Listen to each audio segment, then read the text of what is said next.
स्वागत है आप सभी का। बीएड वर्सेस बीएचटीसी में सुप्रीम कोर्ट से ऑर्डर आने के बाद आप सभी के मन में बहुत सारे सवाल होंगे और कई तरह की आपको चीज़ें सोशल मीडिया प्लेटफॉर्म पर देखने को मिल रहे होंगे।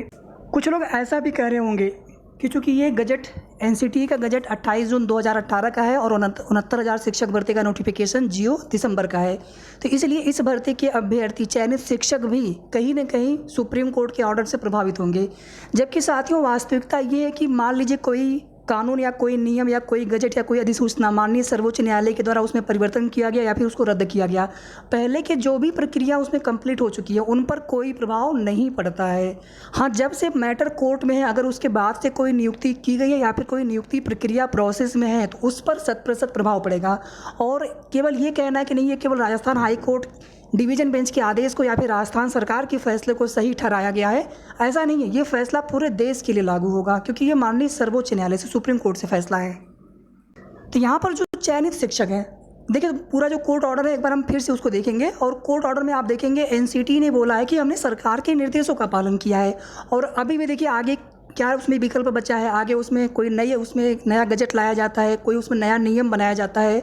और अभी जो कोर्ट ऑर्डर आया है उसके अनुसार क्या उसमें सरकार अपने हिसाब से नियम बना सकते हैं, क्योंकि आरटीई के अनुसार आप सभी जानते हैं कि अगर बीएडधारी अभ्यर्थियों के लिए जब गजट लाया गया था उसी समय अगर पूरी व्यवस्था कर दी गई होती कि हाँ इस प्रकार से ब्रिज कोर्स करना है, उसका सिलेबस आदि सब कुछ, क्योंकि पीडोगॉजी है डीएलएड में, बीएड में पीडोगॉजी नहीं है, यानी जो चीज़ें आरटीई के अनुसार बेसिक के लिए एलिजिबिलिटी अर्हता है निःशुल्क एवं अनिवार्य शिक्षा के अधिकार के अधिनियम के तहत, उसके तहत डीएलएड बीटीसी या जेबीटी या समकक्ष तो मान्य होगा। लेकिन बीएड एक हायर डिग्री है और बीएड बेसिक के लिए नहीं है।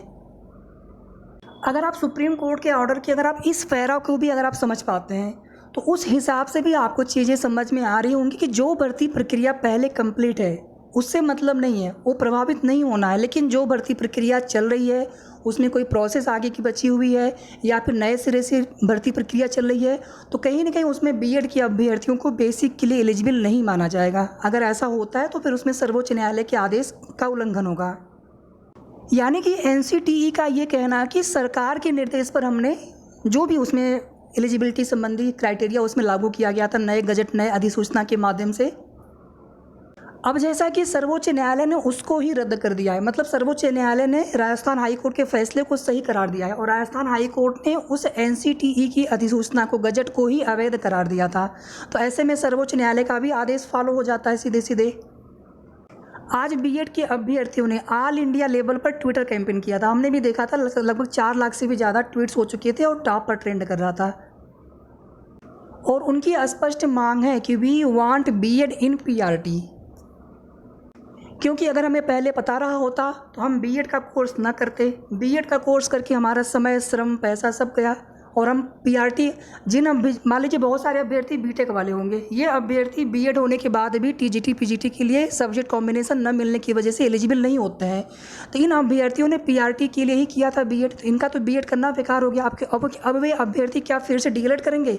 तो कहीं ना कहीं यहाँ पर लाखों अभ्यर्थी प्रभावित हो रहे हैं। जिनके पास देखिए विकल्प है वो तो चलिए ठीक है, तैयारी करेंगे, कोशिश करेंगे, लेकिन बहुत सारे अभ्यर्थी सिंपल ग्रेजुएशन स्नातक होने के बावजूद भी उन्होंने पीआरटी को टारगेट मानते हुए बीएड किया था।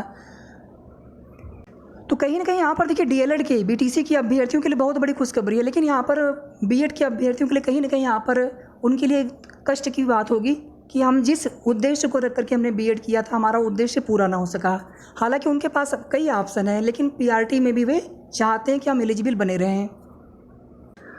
कुल मिलाकर के साथियों देखिए यहाँ पर 69,000 शिक्षक भर्ती में जितने भी चयनित शिक्षक हैं पहले से, आप पर कोई प्रभाव नहीं पड़ना है माननीय सर्वोच्च न्यायालय के आदेश का। देखिए जहाँ तक चीज़ें हमें समझ में आ रही हैं आप सबको समझ में आ रही हैं। सोशल मीडिया प्लेटफॉर्म पर क्या बोला जाता है वो सबके अपने अपने विचार हो सकते हैं, लेकिन यहाँ पर कोर्ट ऑर्डर, कल से हमने 2-3 बार कोर्ट ऑर्डर को देखा और भी कई तरह से जानकारी लेने का प्रयास किया गया उसमें कि पूर्व में भी इस तरह का कोई कोर्ट ऑर्डर आया हो, उसका प्रभाव किस प्रकार से रहा सुप्रीम कोर्ट के कोई आदेश का। तो उन सभी चीज़ों को देखते हुए 69,000 शिक्षक भर्ती के चयनित अभ्यर्थी इस आदेश से प्रभावित नहीं होने चाहिए।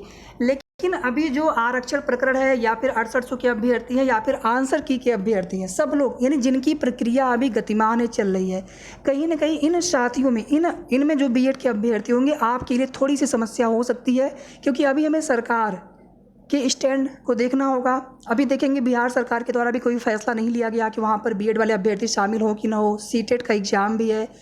इसी तरह से यूपी में भी देखना होगा, उत्तर प्रदेश में भी देखना होगा कि यहाँ पर सरकार का क्या स्टैंड होता है। उसके बाद ही आप लोग किसी निष्कर्ष पे पहुँचेंगे। अभी आपको कुछ भी मान करके नहीं चलना। अभी आप मान करके चलें कि आप लोग सेफ़ हैं। हालांकि फैसला बीएड अभ्यर्थियों के खिलाफ आया है, लेकिन अभी भी आपको मान करके चलना है कि हम लोग सेफ़ हैं। सरकार कोई ना कोई रास्ता निकालेंगे।